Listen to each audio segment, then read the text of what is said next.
Bonjour à tous. Alors voilà, non, là on est devant le poirier Abate, hein, c'est une excellente poire, très connue en Italie mais pas tellement en France. Alors voilà, cet arbre-là, l'année dernière, il a eu 95 bouquets, c'est-à-dire environ 700 fleurs, parce que les poiriers ont des bouquets composés d'environ 7 fleurs par bouquet.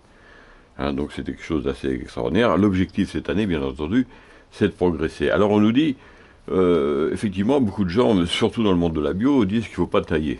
Hein. Et donc et je vois, c'est catastrophique. Hein. Moi, j'ose rien dire, j'en parle pas, mais bon. Alors, bien entendu, la liberté, il ne faut pas confondre liberté et flemme et paresse. Hein. C'est pas parce qu'on est libre qu'on doit rien faire. Et souvent, ça engendre le chaos, hein, le désordre et l'anarchie. Donc voilà, on a besoin quand même d'ordonner. Les arbres fruitiers ont besoin de l'intervention humaine. C'est comme ça. Surtout ce type dans ces variétés-là, pommiers, poiriers, etc. Si vous les laissez dans la nature, ils disparaissent, ils sont étouffés par les arbres dits sauvages, hein, comme les chênes, les hêtres, les frênes, etc.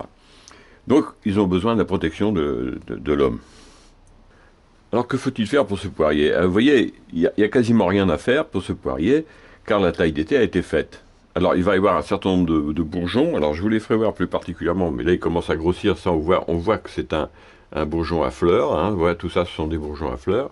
Ils vont faire des fleurs. Il y en a un peu partout. Cette année, je pense qu'il y en aura plus de 100. Hein. J'espère 110, 120. Donc, ça va passer comme ça. Donc, vous voyez, là, il n'y a quasiment rien à faire. Si la taille d'été a été correctement faite, il n'y a que la taille de formation, là, pour les prolongements du poirier. L'année dernière, ça fait des pousses à peu près de cette longueur-là, vous voyez. Alors, c'est pas compliqué, je le coupe à la moitié. Pour les arbres à pépins, le prolongement est coupé à la moitié. Alors, on va me dire pourquoi.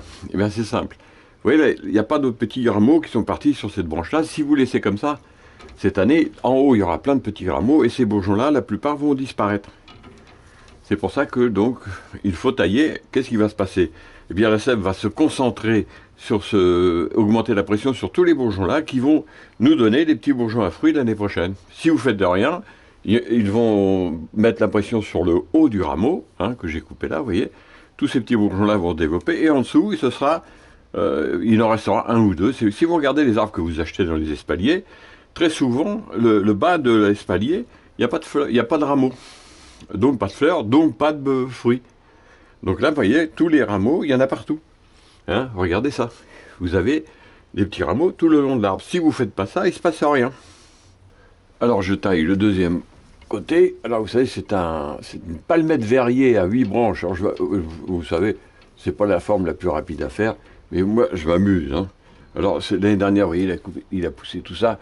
Je le coupe à la moitié. Alors sur un œil, quand même, qui va m'arranger, hein, il ne faut pas tailler n'importe où non plus. Hein. Voilà.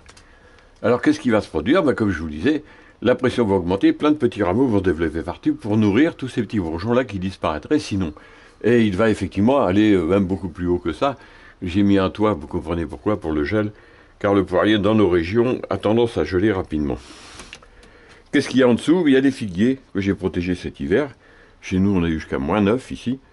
Et les figuiers, vous savez, ils ont du mal en dessous de... Ils gèlent en théorie à -15, mais des fois à moins. Dans des pots, en plus, c'est plus fragile. Donc ils ont tendance à geler avant. Donc voilà, le poirier, il est prêt. Hein. Alors comme vous le voyez, la taille du poirier en espalier, c'est très fatigant. Enfin, ça me convient très bien. Hein. On fait pas grand-chose en fait. Quelques branches qu'on coupe l'été. L'hiver, vous voyez, juste le prolongement. Imaginez quand l'arbre il aura atteint sa stature totale. Hein, parce que là, vous voyez, il y a 4 branches. Et si vous voulez, il y en aura 2 autres là. Et 2 autres là. Hein, ça vous fera 8 branches. Voilà. Et bon, cette année, je pense récolter... Bon, j'ai dit espérer avoir un peu plus de 100 bouquets composés, ce qui fait à peu près plus de 1000 fleurs. Et donc récolter, je l'espère, une cinquantaine de poires, peut-être plus. C'est-à-dire au minimum 10 à 15 kilos de poires. C'est déjà énorme dans un petit espace comme ça. Vous voyez, c'est le long d'un mur, ça représente 2 mètres de large, sur même pas 1 mètre, donc ça fait même pas 2 mètres carrés, c'est quand même exceptionnel. Et l'arbre, quand il sera terminé, cet arbre-là fera à peu près 200 poires par an. Voilà. C'est extraordinaire et vous pouvez le faire. Oui, vous pouvez le faire, c'est tout à fait à votre portée. Il y a pas de raison que vous n'y arrivez pas, hein. Il faut un peu de connaissances, un peu de pratique et un peu d'expérience. Hein, moi, j'ai écrit mes bouquins justement parce que mes amis me demandaient, mais comment tu fais pour avoir autant de fruits sur tes arbres? Donc au départ, j'ai fait des tout petits bouquins comme ça, des petits recueils. Et de fil en aiguille, comme je suis à la retraite, je me suis dit, bah, je vais essayer de faire un peu mieux. Alors, oui, il y a des boutons partout. Hein, donc, c'est le paradis. Hein. Et là, c'est une forme, je vous dis, très compliquée, mais si vous faites un double U, vous avez d'ailleurs les conseils sur mon blog pour gratuit, hein, pour faire un double U. Ça va très vite, le double U va beaucoup plus vite que ça.